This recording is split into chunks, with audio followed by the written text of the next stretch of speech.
welcome to TFL, or The First Look, where we take the first look at indie or early access games not in the AAA market, which you might be interested in buying that you have no knowledge of. And today, we're going to take a look at Osiris New Dawn.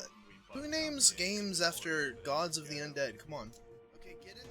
Osiris New Dawn is a first-person, terribly done third-person space survival RPG slash MMOS qualities, but they won't yet elaborate on that since it's coming in the future on a single planet, yet they're adding more planets later on.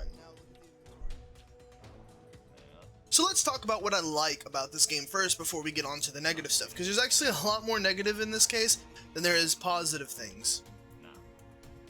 The things I like about this game are the art style, the concept of this game in general. They have fantastic artists. This is one of the best looking games I have ever played in quite some time that came out of the indie sector.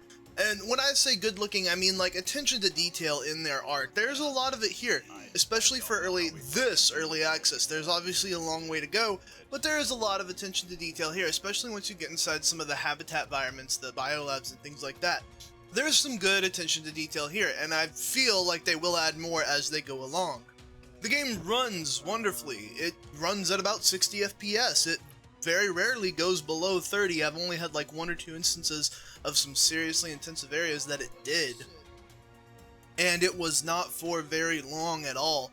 So the game does a good job there as well, in terms of being well optimized. It's very rare that you actually get early access games that look good and run good. They're either one or the other. I mean, a game running good does so much for the long-term lifespan of the game if there's content there in the first place. So, game looks good, runs good, nice attention to detail. That's all the positives. That's it. That's all the positives this game has. It doesn't have any positive in mechanics. As a matter of fact, some of the major negatives come from the mechanics of the gameplay itself, and how a lot of those mechanics are going to have to be massively changed in order for you to like enjoy playing this game mechanically. And some of these choices, design choices, I really don't understand. Developers try to say, oh well, it was a design choice. A little bit too much. Like, so fucking what if it was a design choice? I'm sorry, your design choice was dumb.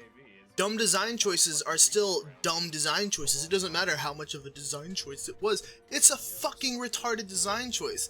Stop acting like you're God Almighty and change the damn thing to appeal to your customer base. I'm ranting about this a lot recently because fucking Bungie did this recently with Archon's Forge, and not letting Siva offerings stack was a design choice. It's a fucking dumb design choice, Bungie. But same thing applies to this game and a lot of their mechanics they have now, and how these mechanics need to change, like, systematically from the ground up, because they don't work.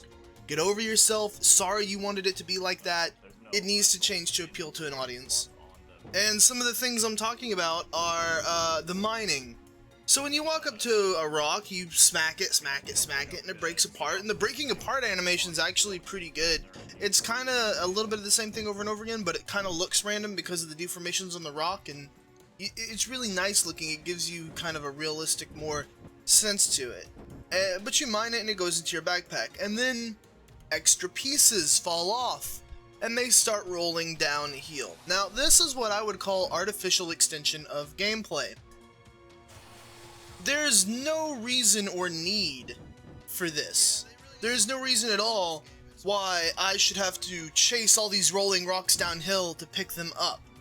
Like, because if I was somebody that was mining, I would pick up the rocks as I go and I would put them in my backpack. I mean, that was kind of like the whole reason of mining, is like I smacked a rock and it's frustrating, it's artificially extending the gameplay, it's annoying, it doesn't need to be here. This turns 30 minutes of mining into an hour of mining. And that's annoying for somebody that just wants to get some things done and move on to actual fun gameplay. Repairing things, dumb. Very dumb. Repairing is super dumb in this game. So you don't just, like, let's say you're repairing something with your tool. You would switch over to your multi-tool. By the way, the multi-tool function, like how certain menus are only available in multi-tools, again, that needs to be reworked. We need a hotkey, something, not the way you're handling it currently. It's just really dumb the way you handle it currently. But you want to repair something. Let's say this thing's at half health. every single time you repair it, it only does maybe 1/10 of the bar, or 1/20th of the bar, depending on how much health totally it has. Whenever you repair something, you will add so much to the health bar, a static number, like let's say it's 20. So if this item has 100 hit points, you'll add 20 each time, which means you have to hit the repair button 5 times. Now currently it doesn't take any resources to repair, but I'm sure eventually it will take resources to repair this thing, which means I have to have the resources to repair this thing 5 times in a row. This is artificial extension of gameplay. This is fucking dumb. Stop it. If I'm going to repair something, I want to be able to switch over to repair and hold the button down and it slowly fill the bar up as I go, or repair it at all instantly at once, however you want to make it, I don't care. But I don't want to sit there and have to press the button over and over again and then wait for a cooldown on the repair tool. That's dumb. This cooldown mechanic on the repair tool is like infuriatingly stupid. You know, I shouldn't have to spend an egregious amount of time repairing something just because you want a cooldown on the repair tool. Now where I do agree that you need the cooldown bar on, and you should keep it, is on the small pistol. Because if the small pistol, it's basically just a fire rate mechanic is all this cooldown bar is for the pistol. And it keeps the pistol from being as powerful as the assault rifle you have now, or other weapons I assume you'll add later, like possibly a laser shotgun, or an SMG, or a kind of sniper rifle, or something like that. But it's a cooldown mechanic currently, so that the pistol isn't technically as powerful as the assault rifle. You can also do a damage reduction and increase the fire rate a little bit, so it's not as annoying, because it can be an annoying mechanic, but I understand why that mechanic is there, because you want the assault rifle to be the obvious, more powerful choice. Let's talk about vehicle mechanics in this game and how they're really janky and non-existent. Okay, it's early access, I'll give you credit there. You're gonna make them better as they go, but the foundation of these vehicle mechanics really kind of suck. You can't run over people. You just bump into them and kind of lift off the ground, so obviously humans are 20 times heavier than, like, lead. We're more dense than lead. I didn't know this, guys. And we're like a solid foundation. We're an immovable rock when it comes to vehicles. We also bug the fuck out on top of vehicles. Please give us a hitbox we can stand on the top of vehicles. Oh, let's talk about vehicles in general, how they're only one-seaters. Why are vehicles only one-seaters? I'm sorry. Look, the GAV, that's minimum two-seater. Fucking minimum. I could make an argument for 4, but minimum two-seater. And the Rover? Oh, that's definitely a 4-seater. Absolute. That's a fucking minivan. That 5 people. Fucking 2 in the front, 3 in the back. You know, just like a weird porno, okay? Yeah. But no, every single vehicle can only seat one person. The hover bike, I understand, only seating one person. It's a bike. Starship? The spaceship. Spaceship only seats one person. That spaceship is fucking monstrous. That should at least seat 4 people. At the very motherfucking least, seat 4 people. At least, okay? 4 people. Let's talk about how your spaceship controls in general. It controls like ass. I don't know who designed these controls for the spaceship, but I'm gonna be mean, because this deserves being mean. Whoever designed your spaceship controls is a fucking moron. Like, fire them. Seriously, fire them. They're a fucking moron, and they'll be a detriment to your development. If that's your idea of how spaceships should be designed. Otherwise, like, that person seriously needs to rethink how they design things. So let me explain this to you. To go up, you hold W. To go down, you hold S. And I don't mean like go up and down. I mean like tilting the nose of the spaceship up and down, okay?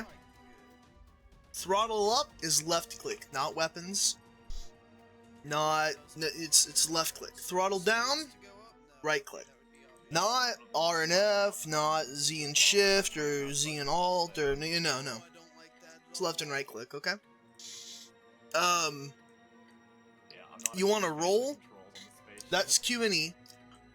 Okay, acceptable roll buttons. You want to turn left or right? A and D. Would be acceptable if you could do it with the mouse. The mouse does not control the ship in any way whatsoever. You can only control the ship through the keyboard. I don't know who designed that. Please smack them in the back of the fucking head, tell them they're an idiot, and never to do something that stupid again. Because it is really that stupid. It is. It really is. What else? What else is really dumb? Oh!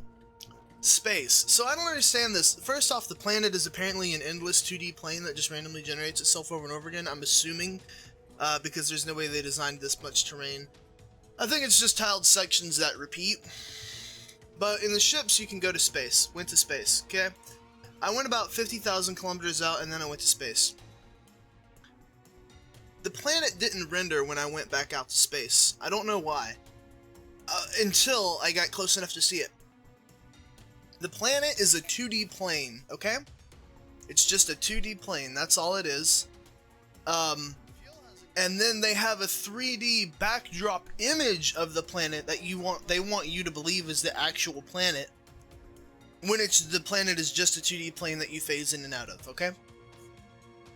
Now, this may be a design decision, but this was also a dumb design decision, because later on this is going to lead to some serious issues when they actually are going to do what they're talking about. They want to make the whole planet 3D, from my understanding, and make it so that there are other planets that you can fly to in the spaceship, and you can survive on one planet and build and go to the other planet.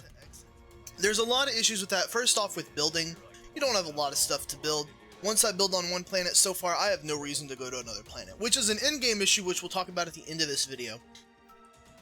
Secondly, with this design decision, quote-unquote, design decision feels like just a byword for developers for a dumb fucking decision that we made and refused to go back on because we thought it was right at the time. I'm hearing that more and more often, like, it was a design decision of ours. You mean it was a dumb fucking decision you made for a reason you're not willing to admit? Seriously, this is a trend. Rarely do I hear the word design decision used in positive connotation. And I'm getting kind of sick of it. Stop it with the, oh, well, it was a design decision. No! It was a dumb fucking decision, not a design, a dumb fucking decision you made. Stop it, please, for the love of God. Just tell us, yeah, we're sorry, we fucked up. Developers don't understand more than anything. Like, if you just say, hey, we're sorry, we fucked up, we tend to not care as much and just let you fix it. I mean, just look at Warframe, who in the last 2 months ago, I believe, posted a patch that just fucking broke the game, like, completely broke the game. And their developer, they came out and they said, yeah, we posted this patch early because it was a marketing thing that we couldn't let go at the time, and because of it we had to push the update out early.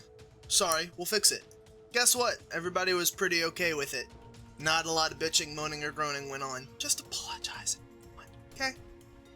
So back to the negatives. Yeah, I don't know how that's gonna fit in when you have a design decision of a 2D plane with a 3D backdrop. Secondly, another dumb fucking design decision. Whenever you get out of your spaceship, and this is something I assume they can choose very easily, so from now on I'll just call it a mistake that they need to fix. When you get out of your ship, your character does not change positions unilaterally. What I mean by that is they can move vertically, they can move left and right, forward and back. So they do technically have 3 axes of movement, but there needs to be a 4th axis of movement, rather. Rotation is what needs to happen. The body of the player needs to be able to rotate forward, left and right, to the sides, just like a ship spins on its side. The player cannot do this. And that leads to some problems. Especially limitations in space and how they should move. Take examples from Space Engineers. Some of Space Engineers is designed so wonderfully well, while other parts are designed so terribly, like the netcode. But take a hint from Space Engineers as to how to move out in space, trust me, and how their ships control, by the way. And the last big, massive issue I want to talk about in this game. Now, there's some things I'm not talking about in this game, but I'll go ahead and mention them. I'm not holding it against the game, but I will mention it for the sake of the viewer and why they may want to wait to buy this game. There's a huge lack of content. You have to understand this is an early access game. It's going to have a huge lack in content. That's why it's early access. They're going to develop the content as they go and put it in there. The developer needed money, so this is their way of getting money. Yes, the system can be abused. There's a whole, you know, foreplay, whatever system you want it to foreplay. It's not foreplay. There's a whole system that can be abused here. But generally when developers go into early access, it's because we don't have enough money to develop the rest of this game currently, and thus a lot of games that normally wouldn't be made are made in this fashion, and that's a nice thing to see because we do get some really nice gems out of it, and Osiris New Dawn could be one of those gems, but it does have a huge lack in content. It does have a shit ton of bugs. They seem pretty on top of it. They did have a fix relatively quickly after day 1. I hope they have more fixes coming faster and faster, honestly. It would be really, really nice if they continue to have fixes piling up as quick as they did the first set. If they do, great. This game will turn out fantastically. But the last big issue that I don't know how they'll handle this, honestly, is going to be this. I don't see what the end game of this game could be. Let's compare this to Space Engineers because this is a very good comparison. Space Engineers does have an end game. Space Engineers has all these layers of technology. And Space Engineers has all these things coming in and going. And the end game of Space Engineers is really to just become a self-sufficient colony or person or ship that does not fear anything as they gallivant around the galaxy from planet to planet. You necessarily cannot do that in Osiris New Dawn. A lot because of the limitations I see of the engine they're using currently, and the systems they designed, and unless they do some major changes to that, it's really going to impact them harshly. But I don't see what the in-game goal is here, especially once they introduce the other planets, and especially once you can leave this planet, fly to another, and you can go around the galaxy. Like, they need something in the in-between space of those planets, one. They have asteroids you can phase through currently, but I just don't... I don't see what the end game is currently, and I don't see what could be the end game for this game. And arguably, Space Engineers is still developing an end game, one that has a lot to grow with. Example, Ark. Ark has a very clearly defined end game, especially when it first started. Depending on what map you're on, summon the Brood Mother, or the Dodo Rex, and fight those things, and then that's where you live. That's that endgame goal. That's a really hard thing to do. That's something that takes a lot of work and a lot of patience. Osiris, I don't see them having an endgame currently, and that's one of the biggest issues, is that when you launch this, you need to have the beginning and you need to have the end. And so that way, when you're filling all this stuff in, and all the content in the middle, it makes sense and it connects from the end game and the beginning of the game. That mid-game content all connects together and it makes sense. I don't know that Osiris will be able to do that, and that's the worrying part of me, and that's why I say you should stay away from this game until we see what that content is. But if they nail it, if they get it right, Osiris could be really fun. It has kind of like an Aliens vibe, the movie Aliens. It just needs some more work atmospherically, engine-wise, look-wise. Environmental detail in caves is seriously lacking. That needs a lot of work. Some flora or some fauna or something in there. You need to do something else. You need to make it look a lot better, because those are some of the more interesting areas there's some of the areas that could be more interesting that are currently really drab. Guys, that's going to do it for the first look at Osiris New Dawn. Hope you enjoyed this. If you have any other questions, feel free to leave them in the comments below. You can check out a VOD I have of the gameplay up on the Twitch channel down below. I'll go ahead and highlight that for you guys if you want to watch it all. It's about 4 or 5 hours worth if you want to watch it. I'm Guns. I'm going to get out of here. Hope you guys enjoyed the first look. Later. Not gonna lie, if you did get like stranded out in space, I was not gonna make another spaceship to come and find you. You'd be stranded there with me, dude.